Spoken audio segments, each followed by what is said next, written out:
Do you own a home service business and struggle with sales that feel like an unpredictable, inconsistent, and high stakes win or loss scenario? Like if you don't close them today, you might lose them forever, and you have no idea what's working and what's not? What if I told you that you could solve this problem without overhauling your entire sales process and spending thousands of dollars to do it?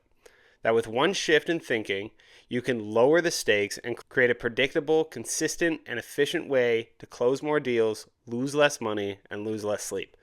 In this video, I'm going to go through how to go from sales that feel unpredictable, high stakes, win-loss, sold or not sold, to trackable, consistent, efficient, and how sold are they?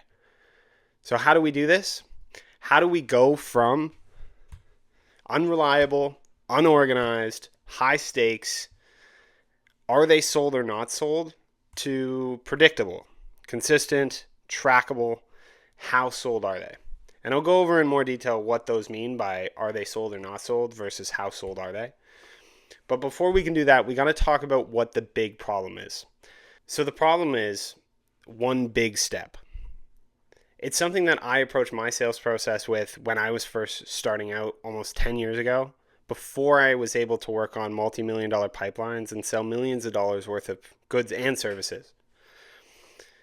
And it's this idea that you have one big step. And the problem with one big step is financial, operational, and personal. So it affects almost every part of the sale when you try to do everything all at once every time. So from a financial perspective, you're going to deal with low conversion rates. When faced with a large decision, prospects will often default to no, resulting in a loss of high value opportunities. And the reason for that is you haven't spent the time to build value. A lot of the time that will lead to marketing overspend, forced to continuously buy expensive leads to fill your funnel instead of fixing the holes in your existing process. And price competition. Without a system in place to ensure you're building value, you can get forced to compete on price, eating away at your profits. The second one is operational. You have zero visibility when everything is all happening all at once. You can't track why deals fail, making it impossible to make smart decisions about training, marketing, or future investments. Wasted time on admin is a big one. Chasing unqualified leads, booking and rebooking appointments, and manually managing follow-ups lead to massive inefficiencies and high operational costs. And the last one is disorganization. Every sale is a unique, chaotic event with unclear next steps, resulting in drop leads and inconsistent results. And the last big one is just going to be the personal effect. Intimidation and overwhelm. This is something that I experienced myself. The task feels too big, leading to cut corners, procrastination, and ultimately tanks efficiency. So when you're trying to send an email or make a phone call, when your expectation for yourself is to close the person on the phone call, of course you're going to put that off.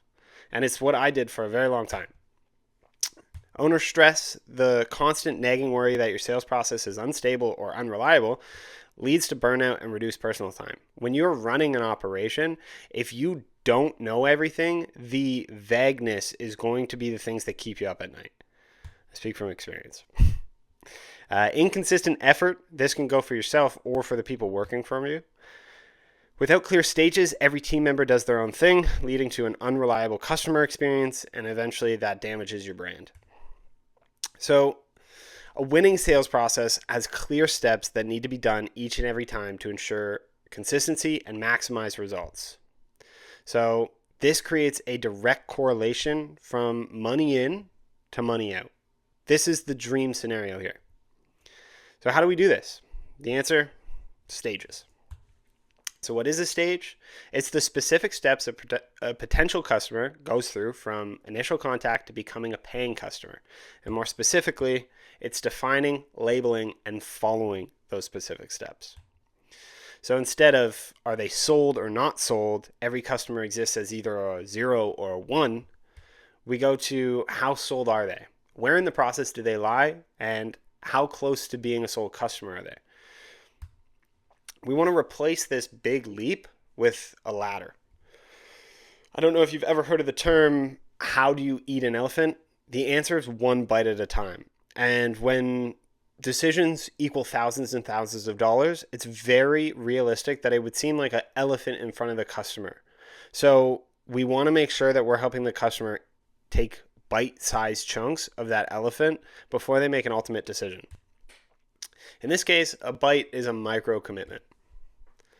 Micro commitment is the smallest possible low stakes yes that we can do to move the prospect closer to a purchase. It's not about selling, it's about securing agreement to the next step.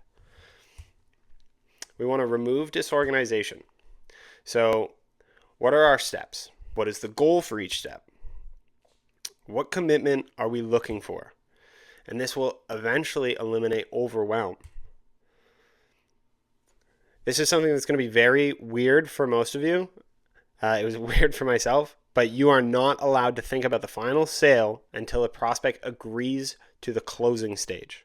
This will take a lot of it off your own back, and it will keep you focused on what it is that you're trying to accomplish within each step. So if these are our steps, step 1, 2, and 3, this is the goal. That little bridge in between each of the steps is what you're trying to accomplish at each of the goals. So first, we have to know our stages in order to do that.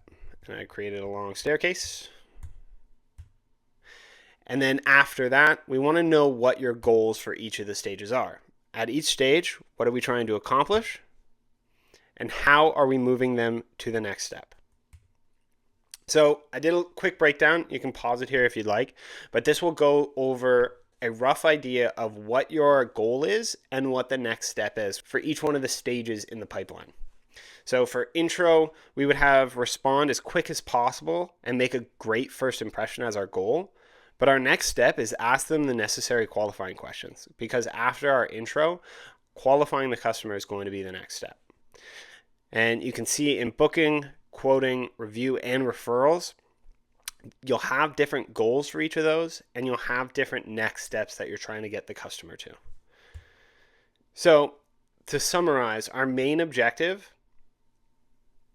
is knowing where your clients are at in the pipeline and what actions we need to take to move them to the next step. That's it. If you're unclear of what your stages look like, I have the pipeline blueprint linked down below. This is the 7-step sales process that we teach and implement for our clients, but it's completely free, and that will give you a breakdown of what those stages look like. You can add or subtract any of the stages while you're building out what your stages actually look like, and then those will actually show the actions that you need to do within each of those stages. If you tack on your 2 main objectives onto that as well, where your clients are at in the pipeline and what actions we need to take to move them to the next step, this will give you a way clearer picture of what you need to do. So firstly, I would recommend checking that out in the description. It's completely free. It's about 17 or 18 pages, just a PDF, and you can go through and there's tons of other helpful information in there. And I'll also link to our 45-minute video that we did breaking down each one of those steps. So if you're more of a visual learner and you want to walk along with the video, I would check that out. That will be in the link in the description below, okay? If you have any other questions, drop them in the comments below, and I'm happy to answer all of those, and we'll catch you in the next one. Cheers.